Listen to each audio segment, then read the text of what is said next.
We got the Eagles. We got the 49ers. 49ers now 3-point favorites on the road at Philly. I snagged out when it was 49ers 2.5. I like San Francisco in this. I think that's the best team in the NFL. But the one thing that I can't do, Rob, is overlook something that the 49ers haven't shown us that the Eagles have. And it's the Eagles' ability to come back in games. And Jalen Hurts, even if he looks horrendous like he did against the Chiefs in the first half on Monday Night Football, he just never loses confidence. The team never loses confidence, and they find ways to win. Meanwhile, Brock Purdy, who I love, you want to talk about stories, love the story, but he's the lowest rated quarterback in the NFL when they're trailing or tied in the fourth quarter or overtime. So he's got to prove that they can play from behind if they want to have success in the playoffs. Those are two things that I really want to see in this game. I'd love to see a scenario where the 49ers are actually down just to see if Brock Purdy can handle it. Let's start with this.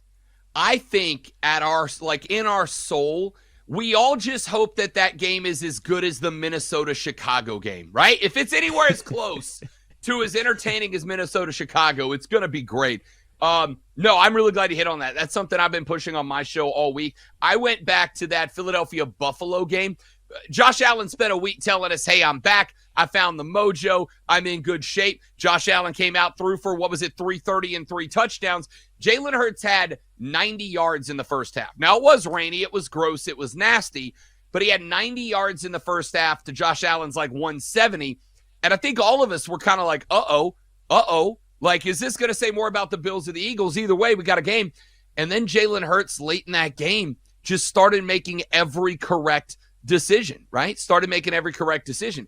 In the few games that San Francisco is trailed, the ones that they didn't have Debo, because I will say, I think San Francisco is in trouble if either McCaffrey or Debo Samuels go down. Like, if they're down to one of those two guys, that offense does not operate on the same wavelength. So I think they've got to do what they can do to get guys healthy. But in the games they've gone down with both of those guys healthy and playing, a lot of that has been because Brock Purdy kind of loses the mojo a little bit. And if he's playing a style of football that digs them into a hole, because San Francisco should not trail in a game. They've got that much offensive firepower.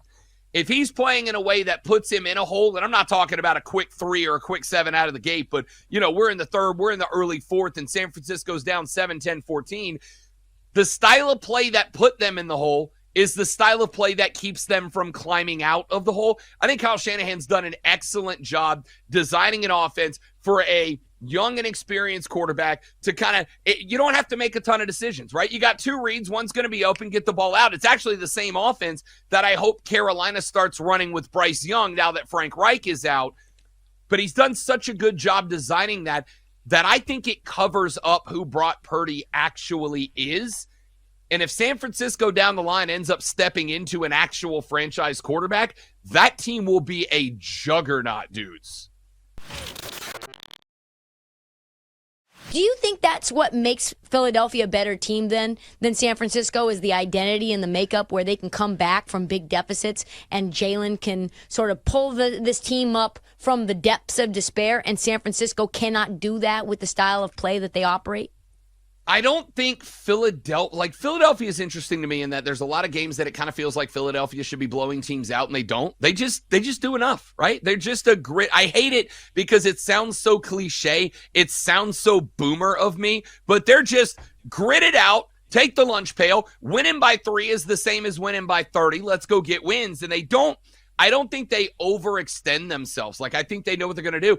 At the end of the day, what is the brotherly shove? It is the simplest play in the history of football, and it works every time because it's just blue collar, put your head down and go get it. And by the way, NFL defenses, stop jumping over the brotherly shove. That's not where the ball is, but that's another rant for another time, which drives me up a damn wall, by the way. Anyway, I think Philly is just a team that doesn't care. It's not about superstardom. It's not about flash. It's not about sizzle. They're happy to win every game by 3. They're happy if every game ends the way that the Buffalo game ended. Happy if every game ends the way the Chiefs game ended, as long as they end with the Eagles on top. And I think that is the identity that they have built around Nick Sirianni and that offensive line, which is kind of the unheralded star of that show right now. Jalen Hurts is not scrambling around for 4, 5, 6 seconds and finding Devontae in the end zone, or finding, Grim Sleeper in the end zone